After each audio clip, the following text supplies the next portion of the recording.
Welcome everybody, I'm Pav Bryan, I'm a professional cycling coach and you're watching a short video that I've put together to help you better understand how to plan your training more effectively. Now I feel there's 5 key elements to doing this and we're going to start with the overcompensation model. So here it is, here's an infographic I had made up similar sort of time last year to demonstrate how you should best plan your fitness over a short period. Now this is typically going to be sort of a 4-week period. You can do 3 weeks, you can do any period really. Standard is usually sort of 4 weeks. And now you've got your baseline fitness, which is the horizontal blue line going across the screen.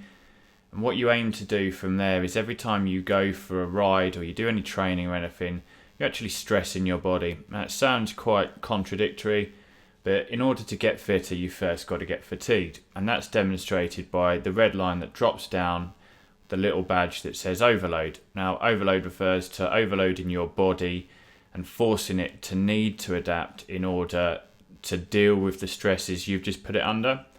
Now the key to this is actually your body will only adapt if you give it adequate recovery. So that's where the little recovery badge comes in and the red line goes back up. It's important to note that again, if you do not recover, if you under recover, then your line, that red line will continue to decline and you will not get any fitter. And what you're looking at here really is the bit that says overcompensation, sometimes referred to as supercompensations, when your body has surpassed the baseline fitness and is now peaking.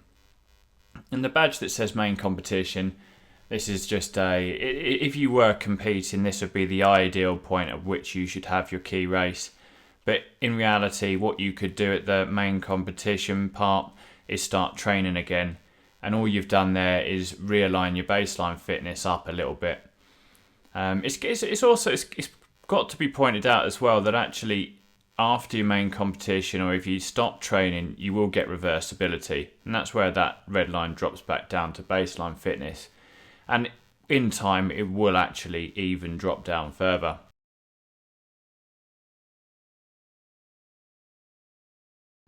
Okay, so this model shows the ideal training and recovery.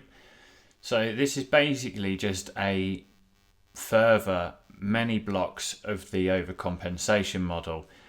So this could be a cycle of about a year, it could be a season, it could be even longer or shorter. But the idea is that you want to time every overcompensation period well enough to see that line increase. So this is demonstrated by the good training and recovery part of this infographic, which is the green bit. Now, I want to stress that actually I don't feel there's anything, or there's no such thing rather, as overtraining, just under recovering. So you need to ensure that you are getting that recovery in and you are allowing your body to adapt before you start your next block of training. And this can be really tricky to do. And the worry is that if you don't do that, what will happen is you get that red line that's declining and indicated by bad training and poor recovery. And this can potentially carry on for months or years, and you can actually get something quite horrible called overtraining syndrome, or OTS. And in worst cases, that's irreversible, and I think it has caused death before. So can you imagine feeling fatigued for the rest of your life? It doesn't bear thinking about. The most important part of your training is recovery. So you've got to find the best ways to do that in order to promote recovery. And this is usually nutrition, but you can do other tricks like sleeping straight after a session or getting your feet up, whatever's practical for you to do.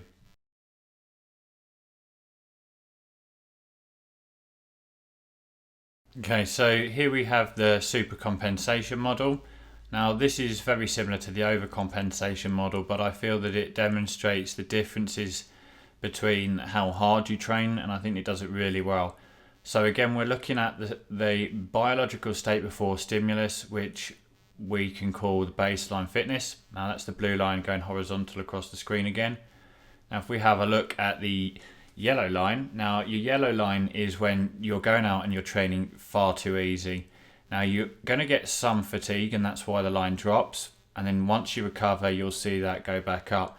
But because you've not pushed yourself enough, you're not going to see enough or big enough gains to take you far above your baseline fitness.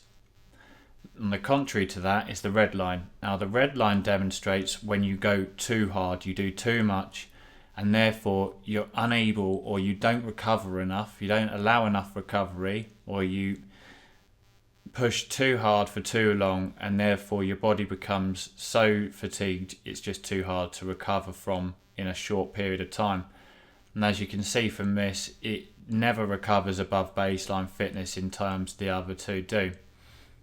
So the other, and obviously the most optimal one, is the green line. Now the green line is where you get just the right amount of training to force enough adaptation from your body, which then peaks you well above your baseline fitness, and then you can either have a key event or you can continue to train. So I like to call this Goldilocks training. It's just the right amount of training, just the right amount of recovery to get you to just the right point at which you can then start pushing on again or competing. So the final thing this infographic shows is the point at which is ideal for you to either have your key event or apply new stimulus in the form of training. Now, as you can see from the letter A, this would be far too early. You haven't seen enough adaptation in order to introduce the stimulus. And C is far too late because you've allowed too much reversibility and you're almost back at baseline fitness. So the ideal point is B, and that is right at the peak. And this can be very hard for you to actually get right. And this is where a coach is invaluable.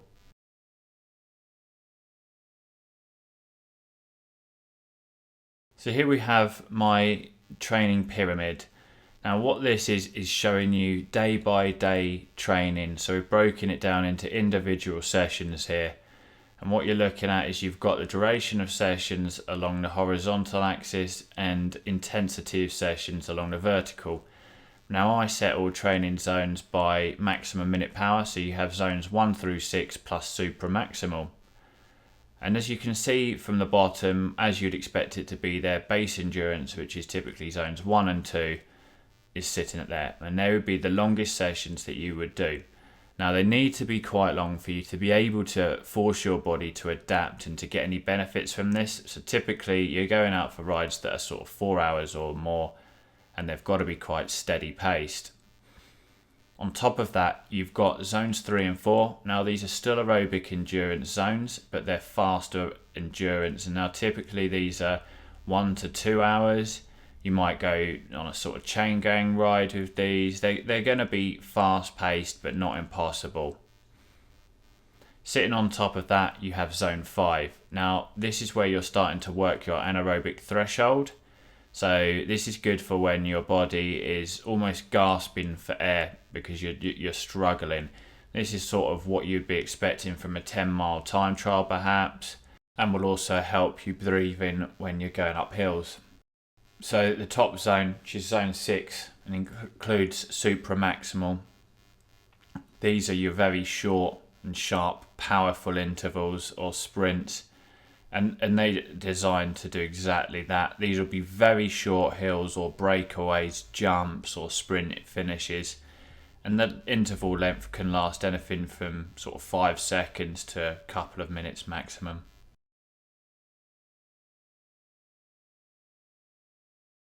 So you've done all of the hard work, you've done all of your training, and you've prepared your body well for your event. Now's the time to start thinking about how you're going to taper into it. Now there's loads of different theories and they're different for everybody. I know people who can go straight into an event without a taper, and I know people that need at least 2 weeks, if not more, to taper into it.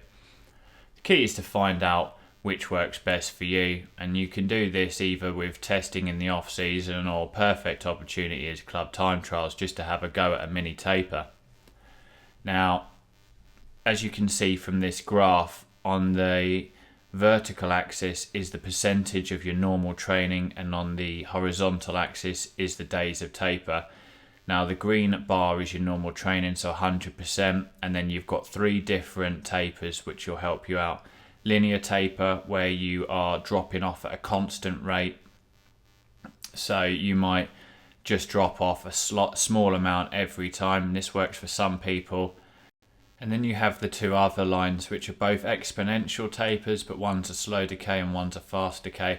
And these typically are the most common and most utilized tapers. And all the difference is basically is how quickly you drop off a lot of the work. Now, most of the time, it's not all of the time, most of the time the best way to taper is to retain the intensity but reduce the volume. So by that you are dropping the amount that you're doing quite rapidly, but you keep the intensity. Now what this allows is for your body to remember the intensity that you're doing, and it will keep you fresh and on form, but the drop in the volume will actually allow you to recover and peak in fitness. And that's how you get it right. Now, it's an awful lot to get in one go, and this is where a professional coach can help you out. So if you'd like more information, please feel free to drop me an email at coach@pavbrian.com. I look forward to hearing from you. And if you've liked this video, please make sure you do like it, or share it and comment it, and don't forget to subscribe to my channel. Thanks again for watching.